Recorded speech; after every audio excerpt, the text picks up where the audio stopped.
Mr. Lewis. Mr. Garcia, come up, please, sir.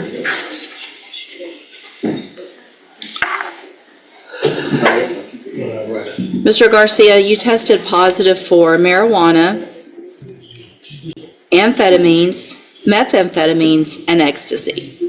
Did you drive here? Oh, you're surprised about the ecstasy? Yeah, I'm surprised about that. Wow. I did smoking. I did relapse a few days ago. Yeah. All right, so I'm going to find, obviously, that is a violation of your bond conditions. I also told you last week specifically that you had to be here on time. No, you were not here. And so I'm going to raise your bond in your case to $100,000. If you make that bond, a condition of it is that you have a drug patch on at all times, that you also have a GPS monitoring device and remain in Jefferson County since you can't seem to get here on time. We'll figure that out. Talk to your attorney. You can go back with the bailiff. Himmler on Jason Harris.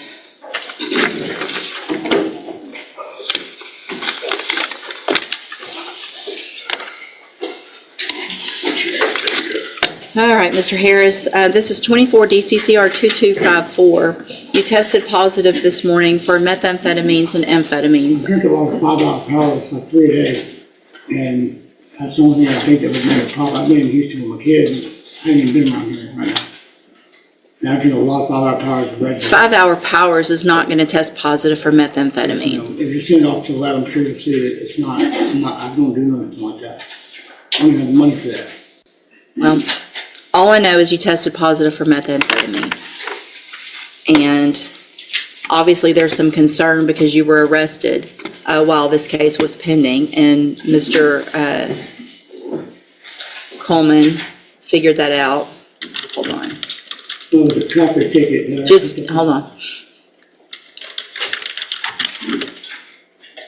I would just observe if it's paraphernalia, that's a class C and normally those aren't arrestable. I mean, it is an arrestable offense, but normally it's just a ticket. So jail or fine on the offense. Doesn't matter. If you're on bond for a felony, you should. I just asked you not to say anything else right now, okay? I'm just checking on something. Let her check it.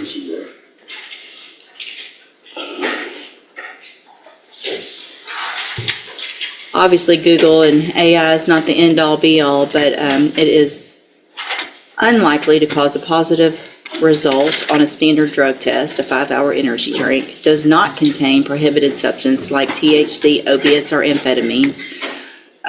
Extremely rare and undetected issues involving cross-contamination during manufacturing would do it, so I don't think that's what we're worried about today. I'm going to grant the state's motion to raise your bond based on the fact that you tested positive, based on the fact that there was an additional arrest while you were on bond for a felony offense. I'm raising your bond in your case. It's currently set at $30,000. I'm going to raise your bond to $75,000. I'm going to order as a condition of that bond that you have a drug patch at all times, that you get it changed out as you're supposed to. Your case is still set for trial to begin with jury selection on Monday, and is everybody ready for that? Yes, Fred.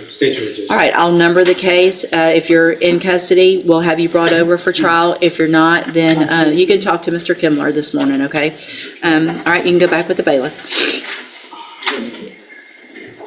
Mr. Kimmler on Brianna Clanan. You can come up, Ms. Clanan.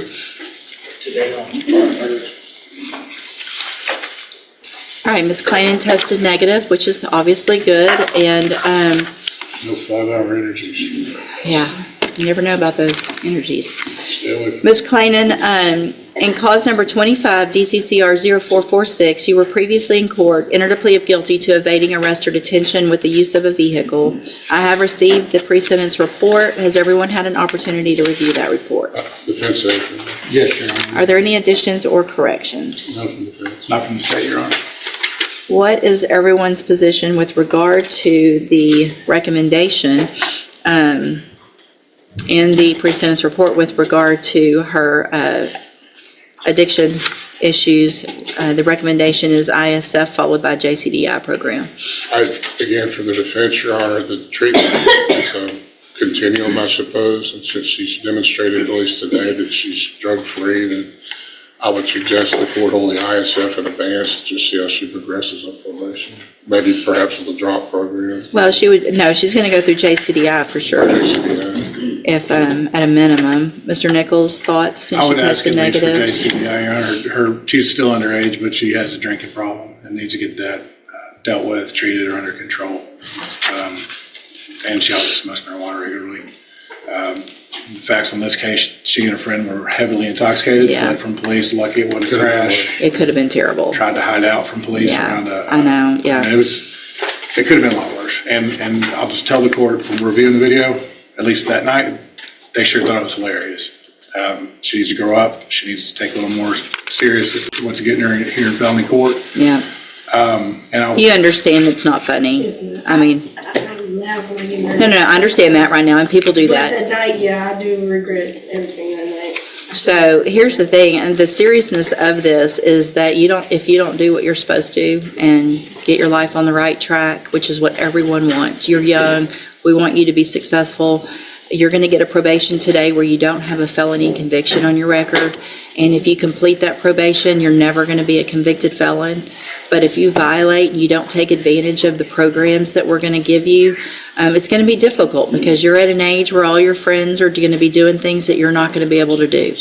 But the alternative is prison for up to 10 years. So you need to think about that every time somebody says, oh, just come on out with us and do whatever. And your answer is gonna be, I'll do that in a few years when I'm not on probation, right? Because I don't want to go to prison for 10 years. So I am going to follow the agreement that you made with the district attorney and defer all proceedings and place you on probation for 3 years. You're ordered to pay the $250 fine. I am going to order that you enter and successfully complete the ISF substance abuse track, but I'm going to hold that in abeyance. That is an inpatient 90-day program. So if you get in, you're going to be required to go to JCDI and complete that program. And it'll give you the tools, hopefully, that you need to stay sober. If that's not enough and you need something more, it's already ordered. A warrant will go out for your arrest. You'll go into custody and you'll go straight to that program, okay? I'm handing you the trial court certification that shows this was an agreement that I followed. So you have waived your right to appeal. You just need to have a seat here in the courtroom. Probation will call you up when she's ready to go over your paperwork. Good luck to you, ma'am.